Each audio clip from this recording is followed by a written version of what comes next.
Hi, fans of high-quality entertainment.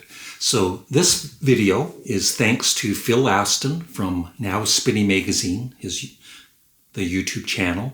He recently did a video on his top 10 single live albums that should have been double live albums, and I thought that's a great idea for me to do, so thank you, Phil. So I've got 10 here, and also I wanted to mention a couple of other ones that I don't have in my collection anymore. ZZ Top's Fandango, is that how you pronounce it? Now that album was only one side of the vinyl record was live, the other side was studio recordings, and it was great. But I think it would have been great at that time, that period of ZZ Top in the 70s, to have a real live double album. And the other one is U2's Under a Blood Red Sky, which I think would have been much better, as once again, as a double. So these are my top 10. Here we go. Now this band, or artist, I guess, never really released even a single that I remember, that I know of, back in the 70s, never released an official, even a single live album. Of course, there were some great bootlegs, and what I'm talking about is Elvis Costello and the Attractions. Even a single would have been great, or maybe a double, but I know there's the Live at the El Mocambo, which was great, but that was, like I said, a bootleg. I think it might be official now, but back in the 70s it was just a bootleg, an excellent bootleg recording. But yeah, Elvis Costello and the Attractions were such a great band, so they deserved some kind of live album back in the 70s. Number 9 is really not, this is one of my favorite artists, but for live albums, this one, especially one of these two, is considered a classic. They're good, but I would rather listen to his studio albums, but still, it would have been good to have Lou Reed's Rock and Roll Animal as a double album. Of course, later on, they did release the companion to it, Lou Reed Live. So that's number 9. Number 8 is kind of new to me, but this came out in the 60s. And since, for some of these, they have expanded them, like later on, but in the 60s, Donovan in Concert. And thankfully, later on, they released the complete 1967 Anaheim show, which is excellent.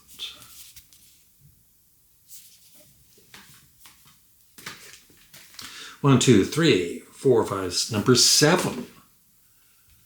How about Jimi Hendrix and the Band of Gypsies? Now, I'm sure this was re-released maybe in some deluxe version with more songs, but, this was just a single album when it came out, and it's superb, of course. Number 6. How about the Rolling Stones? Get Your Ya-Ya's Out. I know there was a box set a few years ago released, and maybe they did expand it, but of course this originally came out as a single album, and what a great live album it is.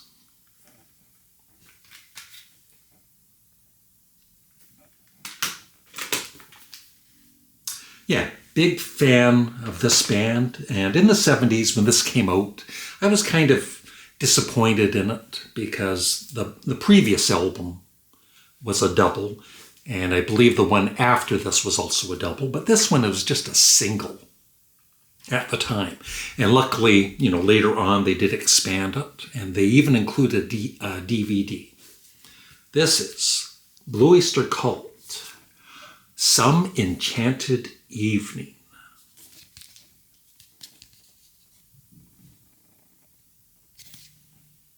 Probably hard to read there's all the songs now compared to... Yeah, it's still on a single CD, but it's like a lot more songs.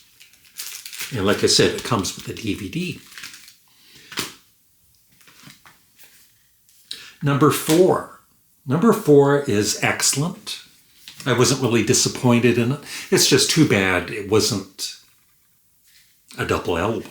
And I'm talking about Led Zeppelin's EP. 4 songs. And it, even though it says EP, extended play, it really is like a full album because I think it's like 36 minutes, which is, on the lower end of an album, but still. There's lots of albums that are like 35 minutes. But it would be so good to have more of these recordings in a double or maybe a triple. But you never know what, Led Zeppelin is planning for the future. Number 3, once again, was expanded in later years, and I've got the 2 CD of it. And of course, the single live album was excellent, but we always want more, don't we? And I'm talking about The Who's Live at Leeds.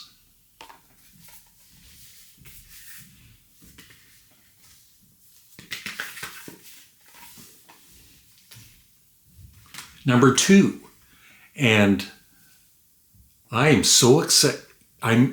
For some box sets coming out, I'm happy, and other box sets, I'm extra excited, and I'm definitely really excited for the expanded box set of Frank Zappa and Captain Beefheart's Bongo Fury. I love this album so much, but once again, I was so disappointed there wasn't more, right? And we're finally going to get more in February.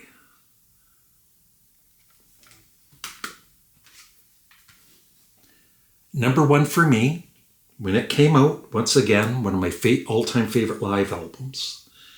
But it was a single, and it should have been a double back in the day. Genesis Live.